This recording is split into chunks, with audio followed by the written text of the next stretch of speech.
Bonjour à tous, c'est Letty, je suis ravie de vous retrouver pour une nouvelle vidéo. Enfin, le book haul spécial Imaginal. Donc ce mois-ci, vous aurez 2 voire 3 book hauls, 2 pour sûr, puisque du coup il y aura le book haul spécial Imaginal. Les livres que j'ai achetés avant les Imaginal, que j'ai emmené à faire dédicacer, je vous les mettrai séparément. Et il y a encore d'autres livres qui n'ont absolument rien à voir avec les Imaginal que j'ai eu. Là, je vais vraiment vous présenter mes craquages, mes achats aux Imaginal. Je vous montre ça tout de suite. Bien entendu, qui dit Imaginal, pour moi c'est la seconde année, dit anthologie.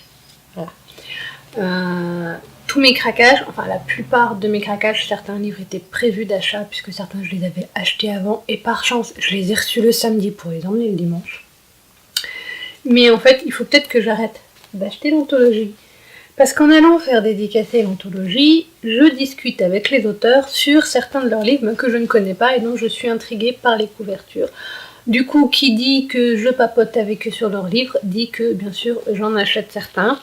Par exemple là, on a discuté un petit moment avec François Rouillet, puisque sa dédicace, c'est un petit Gugus avec une petite ampoule dessus, voilà, petit clin d'œil à la lanterne.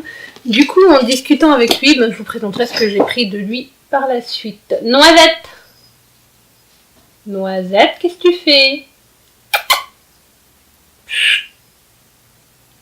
Petit chaton d'à peine plus de 3 mois qui découvre les lieux. J'ai également pris, mais là je n'ai pas fait la course des auteurs pour la dédicace, j'ai pris donc Magicienne et sorcière et sorcier, pardon.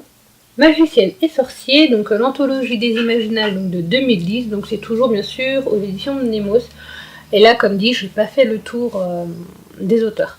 Désolée, je guette le chat. Voilà. Quand même encore pris une autre anthologie, donc une anthologie aux éditions Malpertuis, donc il semblerait que ce soit la 8e du nom. Voilà.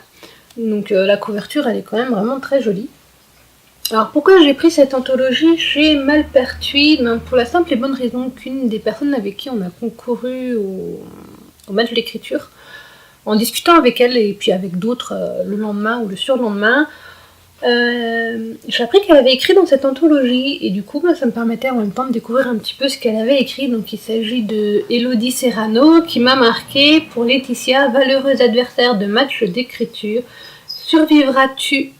Suivras-tu ton intuition? Une bonne lecture.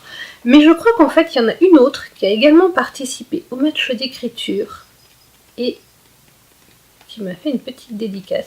Donc il s'agit de Bénédicte Coudière, donc une autre personne qui a également participé au match d'écriture. Donc c'est pour elle en fait que j'ai acheté l'anthologie qui m'a marqué 1, 2, 3 pour Laetitia, 4, 5, 6, es-tu bien caché, 7, 8, 9, j'arrive pour te trouver.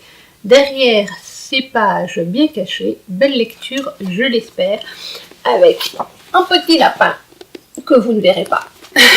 C'est pas grave. Voilà. Alors, petit pot de beurre, quand des pieds de bourre. Papa, j'arrive plus à tout lire. À répéter. Ah oui, d'accord, c'est un truc à répéter 10 fois. Donc je comprends pourquoi j'ai un peu de mal à le lire. Alors pourquoi petit peu de beurre et petit panier dessiné avec le petit lapin? Pour la simple et bonne raison que j'avais un panier et qu'on m'a souvent demandé si j'avais le petit pot de beurre associé au petit chapeau rond rouge. Voilà pour la petite histoire. Puis comme dans la plupart de mes dédicaces, il y aura le merci pour les petits gâteaux, puisque comme vous avez pu le voir, mais je crois qu'il est que sur la photo d'accueil de la vidéo précédente en fait. J'avais fait un panier, enfin j'avais emmené mon panier avec des petites panières et des petits gâteaux pour les auteurs. Qu'est-ce que tu fous sur mes livres, toi? En fait, là, j'ai une autre étagère de livres. Et tout en bas, il y a donc des livres. Et elle est sur les livres. Ah, viens voir ma choupette. Voici ma choupette. Voici ma choupette. En fait, c'est Noisette. Hein. Voilà, ma petite Noisette. Qu'est-ce que tu fais comme bêtise? Qu'est-ce que tu faisais comme bêtise? Je disais donc... Je suis un peu retournée en enfance et je me suis pris la BD Princesse Sarah. Voilà, donc avec les reflets de la lumière, c'est pas top. Mais voilà. Alors, les graphismes, tout, c'est magnifique. Ça fait un petit moment que cette BD me fait envie. Je suis pas trop BD, j'en ai pas beaucoup. En fait, c'est ma 3e BD. Ouais, C'est ma troisième BD, en fait mes BD sont toutes dédicacées, mes deux autres également. Mes deux autres BD c'était la BD Ciné à Mulhouse qui y avait, je crois que ça existe toujours. Donc il y avait Papyrus et il y avait Le Secret d'Aurélie de Bati. Donc en fait j'ai Bati et j'ai de Getty. Voilà. Petite parenthèse finie. Je l'avais annoncé, donc c'était pas un secret, j'avais annoncé donc que j'allais prendre Psyché mortelle, donc le tome 2 de Drake Carter de Thomas Andrews. Donc ici c'est les éditions Chute Press, donc en fait je n'ai pas fait attention que ce n'était pas la même édition que le tome 1, puisque le tome 1 c'est édition J'ai lu. Donc j'ai pas vu s'il y avait deux éditions pour le tome 2 ou pas, parce que du coup ben ils n'ont pas la même taille. Voilà. J'ai pas fait attention en fait que c'était pas le même éditeur. Voilà. Bon, mais sinon c'est pas grave. Comme je disais à l'auteur, en fait, dans ce livre, l'enquête était très facile, puisque j'ai trouvé l'assassin au chapitre 4, et que c'est seulement au 34 qu'on nous annonce qui est l'assassin arracheur de cœur de l'enquête humaine. Et du coup, il m'a dit oui, effectivement, c'était facile, hein, puisqu'il avait l'air étonné que j'ai trouvé aussi vite. Je me suis dit, c'était calculé, elle sort du concert pendant un moment, soi-disant, elle se sent pas bien, et puis quand il quitte les lieux, il y a un mort. Donc c'était vraiment très facile, très calculé pour moi. Je reprends, désolée, je vais couper la partie enguirlandage de chat. Donc voilà, mais comme dit, c'est tout le parcours du livre qui est intéressant, tout le parcours du personnage, et que si vraiment ça m'avait pas plu, je serais pas venue lui prendre le tome 2. Le tome 3, en fait, il y a eu des soucis au niveau de la présentation, puisqu'il n'y a pas précisé que c'est la saga Drake Carter et tout. Donc j'ai dit que je le prendrais l'année prochaine, et puis ça se trouve, bah, d'ici là, il y aura des nouvelles éditions et le graphisme aura été refait. Je suis allée voir Jean-Louis Fedgen, puisque j'avais trouvé donc en brocante le tome 3 de la trilogie des elfes. J'avais commandé les tomes 1 et 2 que je n'ai pas eu à temps, du coup. Donc en fait, je lui ai pris son dernier livre sorti, donc Jean la Maudite. Donc on m'a conseillé. Et puis en discutant avec lui, j'étais très intriguée par cette couverture. Elle est vraiment très très belle. Donc Jean aux éditions, c'est vrai que je n'ai pas présenté les éditeurs. La BD c'est Blackberry Soleil, c'est vrai que j'ai oublié. Et Jean c'est Outre-Fleuve. Voilà. Et toujours aux éditions Fleuve, voilà, donc Guenièvre, la Dame Blanche. Donc moi je le prononce à la Guenièvre. Donc je lui ai demandé déjà si c'était une saga ou si c'était un tome unique, et il m'a dit que c'était un tome unique. Et pourquoi la Dame Blanche? Puisque la Dame Blanche, donc Guenièvre signifie la Dame Blanche, donc annonciateur de mort. Ce qui donne un tout autre sens au personnage historique de Guenièvre. La Dame Blanche, c'est vrai que quand on dit annonciateur de mort, quand on est en colo, quand on est enfant, en colo, tout ça, on se dit oh, attention, si tu vois la Dame Blanche, cette nuit en allant te promener, t'as intérêt à avoir ta barre de fer à côté de toi. Voilà, ce genre de petit mythe qu'on peut se raconter étant enfant. Et du coup, ça m'a beaucoup intriguée de voir un petit peu une autre version de Guenièvre, de comment elle peut être différemment qu'on peut la connaître traditionnellement dans le roi Arthur avec Lancelot. Donc voilà, j'étais très intriguée par cette histoire. Je me suis pris également La couleur de l'aube de Agnès Marot aux éditions Armada. Donc ce livre, je le cherchais depuis un petit moment, et en fait, dans les librairies vers chez moi, ils n'ont pas voulu me le commander, soi-disant que c'était pas possible. Bref. Du coup, j'avais demandé à l'auteur directement via les réseaux sociaux pour savoir si le livre serait présent aux Imaginales. Et elle m'a dit que l'éditeur aurait un stand et que du coup le livre serait sur le stand de l'éditeur. Puisque sinon je l'aurais commandé avant, avec le risque bien sûr qu'il ne soit pas présent dans ma boîte aux lettres avant les Imaginales. Donc je suis très contente parce que j'ai hâte, la couverture m'intrigue trop. Franchement, la couverture elle est juste trop belle. Trop belle la couverture. Et puis Agnès Marot est d'une gentillesse. C'était un réel plaisir de la revoir après les péripéties que j'ai eues pour trouver IRL l'année dernière. Non, franchement, c'était un réel plaisir. Elle m'a un petit peu parlé de son nouveau livre que du coup je n'ai pas pris, mais je pense que je le prendrai prochainement parce qu'il m'intrigue également énormément. Donc là, il y a les dédicaces que je ne vous dis pas. Et j'ai eu un petit cœur. Un petit cœur dans le livre, faudra pas que je le perde. Je pense que je vais le scotcher dans le livre. La fille un peu. Je suis retournée voir Paul Bjorn et Silène Edgar pour faire dédicacer 14-14 pour 3 petits garçons. Et du coup, genre en discutant avec Paul Béorn, je lui ai pris le 7e Garde-Image, parce que ça faisait un petit moment, voilà, j'en ai entendu beaucoup de bien sur ce livre, donc il m'intriguait. Du coup, je l'ai pris en poche, je ne l'ai pas pris en grand format, et voilà, ça me convient très bien. C'est écrit, c'est en taille correcte, voilà, donc c'est taille correcte. Puis je peux pas toujours prendre des grands formats parce que j'ai plus de place dans ma bibliothèque, donc des poches c'est bien aussi, et du coup ça m'allège un peu le porte-monnaie, ça me permet de prendre un livre de plus. Donc voilà, le 7e Garde-Image, comme d'autres, qui fait partie de livres que je souhaite découvrir. Quand j'ai fait dédicacer mon anthologie, j'ai discuté un petit peu avec l'auteure voisine de celle que j'étais allée voir. Ils ont reçu leur petite corbeille de gâteaux, elle aussi. Puis en discutant avec elle, du coup, je lui ai posé des questions sur son livre. Donc on a discuté un bon petit moment, vu qu'il n'y avait personne à ce moment-là qui était passé la voir. Et je suis repartie avec Anastérie de Isabelle Botian aux éditions ActuSF. Donc c'est un livre un peu plus, si j'ai bien compris, un peu plus politique du point de vue, enfin politique. On va parler politique comme les élections, tout ça, mais ce serait dans le sens où il y a plusieurs communautés, enfin pays, on pourrait dire, et qu'un petit pays se croit supérieur aux autres en fait, mais que c'est pas forcément le cas, enfin d'après ce que j'ai compris, c'est vrai que ça a l'air très intéressant. Et c'est un tome 1, donc du coup voilà. Je peux plus partir, Matou. Merci, c'est gentil. Je disais donc je vais découvrir Anastérie. Alors du coup, oui, voilà. Rien ne saurait ébranler Anastérie, la plus riche et intellectuelle baronnie de civilisation, rien sauf peut-être un défi de gamin. Ça, c'est juste le premier paragraphe de la 4e de couverture. Toujours en allant faire dédicacer l'anthologie, bien entendu, je papote avec les auteurs.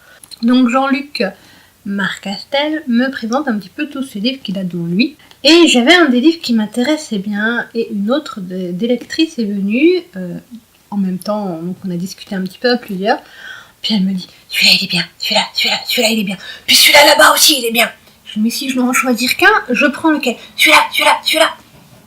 Donc du coup, je suis repartie avec Télucidar, le tome 1 aux éditions Scrinéo.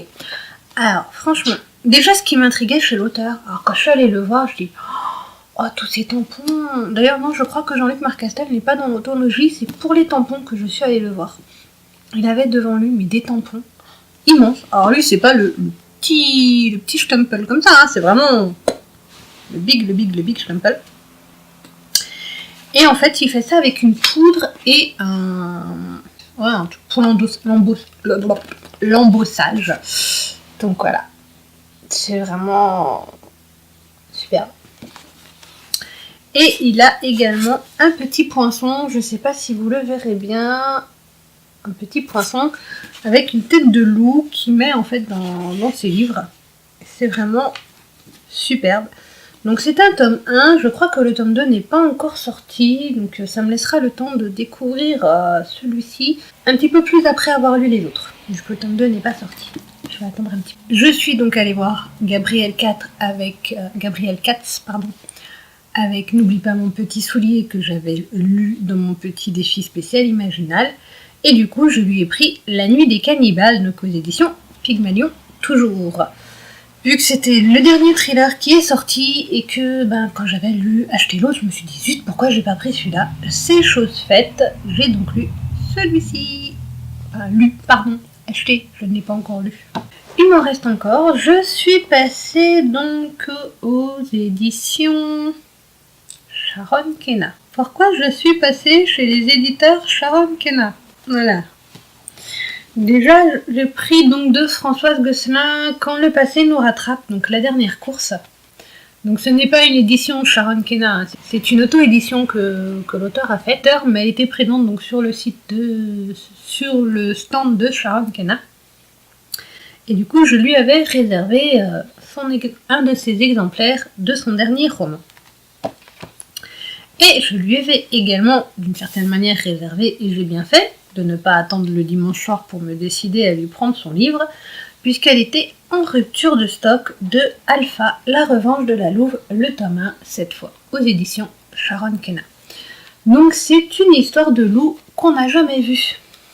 Ah, je suis curieuse, puisqu'on n'arrête pas de me tanner pour que je lise ce livre, on n'arrête pas de me dire « mais il est bien, vas-y, fonce, fonce, fonce ». Donc ça y est, voilà, je vais découvrir ta plume Françoise, je vais commencer par Alpha, puisque celui-ci, tu m'as dit qu'il se finit à peu près en 2h, 2h30, donc comme dit, je vais me le garder pour un petit week-end à 1000. Et grâce à Françoise, j'ai fait la connaissance d'Ophélie Duchemin qui publie son premier livre aux éditions Sharon Kenna, donc il s'agit La lumière d'Ewana, donc Les ailes oubliées.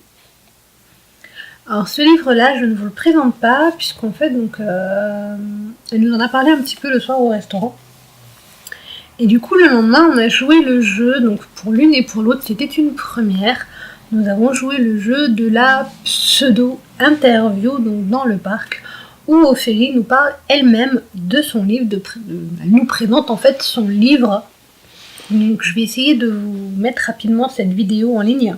Je crois que j'en ai déjà parlé en plus dans mon blabla des imaginales, donc je ne vous en dis pas plus sur cette histoire que j'ai hâte de découvrir. Quand je vous dis qu'il faut que j'arrête les anthologies pour arrêter d'acheter des livres et de craquer chez les auteurs, donc en discutant avec François Rouillet qui m'a fait son beau petit bus, il m'a parlé donc de Métakine, donc ça c'est le tome 1 indication et le tome 2 c'est contre-indication, donc moi je lui ai pris le tome 1. C'est d'ailleurs pour cette raison que vous pouvez voir sur mon blabla des imaginales la vidéo en accéléré de sa dédicace, puisque le matin en fait il m'avait tellement bien parlé de son livre que je lui ai dit je repasserai soit cet après-midi soit demain pour vous prendre votre livre et je vous filmerai pendant la dédicace. Quand je suis repassée le prendre, donc je lui ai demandé s'il acceptait du coup que voilà je filme, je suis venue avec tout mon matériel, mon trépied et mon appareil photo. Il m'a dit mais vous le prenez ? Oui, je le prends. Donc comme vous pouvez le voir, je l'ai déjà bien avancé. Je vous remontre le chef-d'œuvre. Oh voilà. Il est juste trop beau. Donc voilà, j'ai déjà bien entamé le livre, je crois que je suis à peu près à 140 pages sur un peu plus de 370. Voilà. Donc ça a l'air intéressant, j'aime vraiment beaucoup la façon dont les chapitres se découpent, dont les chapitres sont présentés. Ça je vous en reparlerai prochainement puisque je pense que du coup je ferai une vidéo spéciale où je vous donnerai mon avis donc, pour ce livre et je mettrai à la suite la vidéo non accélérée de la dédicace. J'en dis pas plus, promis. Et François Rouillet, donc en discutant avec lui, je lui dis que j'aimais bien également les thrillers. Donc il m'a conseillé d'aller voir Georges Panchard et je lui ai pris du coup sur les conseils de François Rouillet La Forteresse aux éditions Livre de Poche. Donc je ne sais pas plus de quoi ça parle, si ce n'est que c'est un thriller. Il n'en faut pas plus. Il y a du mystère, il y a du thriller, qui dit imaginal dit monde de l'imaginaire. Donc voilà. Et le dernier livre que je vais vous présenter, j'ai déjà eu qu'une envie, c'était de me jeter dessus dans les magasins quand il est sorti.